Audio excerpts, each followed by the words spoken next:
చేయలేం కదా. సో అట్లనే ఆయన ఇన్ని రోజుల నుంచి యోహాను గారిని ప్రిపేర్ చేస్తూ యేసుక్రీస్తు గారిని ప్రేమ కనపరుస్తూ అప్పుడు యోహాను గారు ఇప్పుడు ఈ బాధ్యతను ఆయనకు అప్పగియాలంటే అప్పుడు ఆయన చేయగలనా లేదా అని చెప్పి కదా దేవుడు ఇస్తారు. ఇప్పుడు ఏదైనా పని ఇవ్వాలంటే నువ్వు చేయగలవా లేదా అని చెప్పే కదా ఆ పని నీకు ఇస్తారు. ఇప్పుడు చిన్నపిల్లలకి చెప్పి అరేంజ్మెంట్స్ అన్ని చేయాలంటే చేస్తారా? చేయలేరు కదా. ఎవరు ఏ పని చేయాలో దేవుడికి తెలుసు కాబట్టి యోహాను గారికి ఇప్పుడు ఆ బాధ్యతని ఇస్తే ఆయన బాగా చూసుకుంటారు కాబట్టి ఆ పనిని యోహాను గారికి ఇచ్చారు. ఇప్పుడు వాళ్ళ బ్రదర్స్ని, ఆయనకి బ్రదర్స్ ఉన్నారని చెప్పాను కదా, ఇప్పుడు ఆ బ్రదర్స్కి ఇస్తే వాళ్ళు చూసుకోగలుగుతారు. ఇప్పుడు వాళ్ళు ఇంకా విశ్వసింపలేదంటే వాళ్ళు సరిగ్గా చూసుకోలేరు అని చెప్పి, కానీ అంత బాధ్యత కలిగి యేసయ్య గారు మరి తన తల్లి ఎవరో ఒకరికి అప్పగించవచ్చు కదా, కానీ తన తల్లిగారు ఎలా ఉంటారో మంచిగా ఉంటారా లేదా అని చెప్పేసి ఒక బాధ్యత కలిగి యోహాను గారికి ఆ బాధ్యతను అప్పగించారు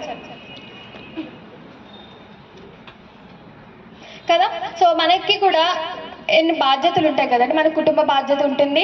అలాగే ఇప్పుడు యేసుక్రీస్తు గారికి ఎన్ని బాధ్యతలు ఉన్నాయంటే ఆయన తండ్రి చిత్తం నెరవేర్చాలి. అలాగే ఇప్పుడు భూమి మీద తన తల్లి గారి గురించి ఒక బాధ్యత కలిగి ఉన్నారు. మనకి మన కుటుంబ బాధ్యత ఉంటుంది. అలాగే మనం ఒక విశ్వాసి అయి ఉండి మనకు కూడా తండ్రి చిత్తాన్ని నెరవేర్చాలి కదా. మనకి మార్కు 3:33, 35లో ఉంటుంది కదండి, నా తండ్రి చిత్తాన్ని నెరవేర్చేవారే నా సహోదరులు నా సహోదరి అని ఉంటుంది చూడండి.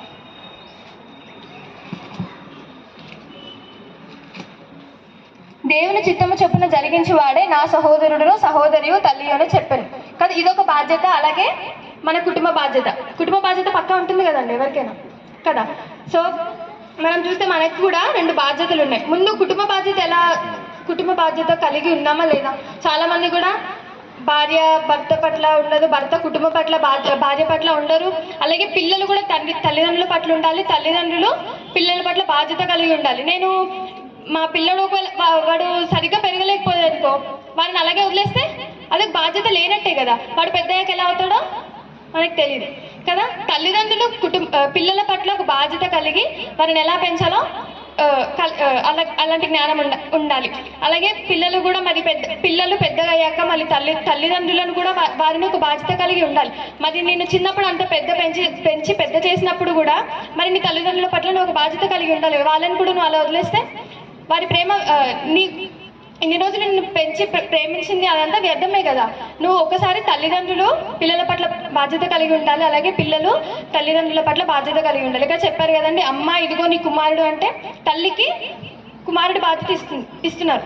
మనం కూడా తల్లిదండ్రులు పిల్లల పట్ల బాధ్యత కలిగి ఉండాలి. అలాగే అమ్మ ఇదిగో నీ తల్లి అంటే కుమారుడికి తల్లి బాధ్యతలు ఇస్తున్నారు. అంటే ఇటు 2 సైడ్స్ ఉండాలి. తల్లిదండ్రులకి పిల్లల బాధ్యత ఉండాలి, పిల్లలకి తల్లిదండ్రుల బాధ్యత ఉండాలి. అలాగే భార్య భర్తల బాధ్యత. కుటుంబం అంటే ఓన్లీ మదర్ అండ్ సన్ అట్లా కాదు, కానీ వైఫ్ అండ్ హస్బెండ్ కూడా ఉంటారు. చాలా మంది కూడా భార్య పట్ల బాధ్యత ఉండదు, బయట తిరుగుతారు. అలాగే కుటుంబం పట్ల బాధ్యత కూడా ఉండదు. మనం బాధ్యత కలిగి ఉండాలి. ఇక్కడ మనకి మొదటి తిమోతి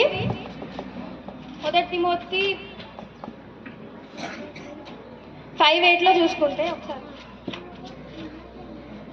ఎవడైనాను స్వకీయులను విశేషముగా తన ఇంటి వారిని సంరక్షింపకపోయిన ఎడల వాడు విశ్వాస త్యాగం చేసిన వాడై అవిశ్వాసి కన్నా చెడ్డవాడై ఉండు. ఎలా చెప్తుందండి? కుటుంబం పట్ల బాధ్యత లేకుండా అలాగే కుటుంబాన్ని సంరక్షింపకపోతే అతడు ఎలా ఉన్నాడంటే అవిశ్వాసి కన్నా చెడ్డవాడై ఉన్నాడని చెప్తుంది. మనం అందరం విశ్వాసులం, దేవుడు నమ్మిన వాళ్ళం. కానీ అలా నువ్వు కుటుంబం పట్ల బాధ్యత లేకపోతే బైబిలే చెప్తుంది కదా ఎలా ఉన్నారంటే అవిశ్వాసి కన్నా కూడా చెడ్డవారై ఉన్నారని చెప్తుంది. సో మనం కుటుంబం పట్ల ఒక బాధ్యత కలిగి ఉండాలి.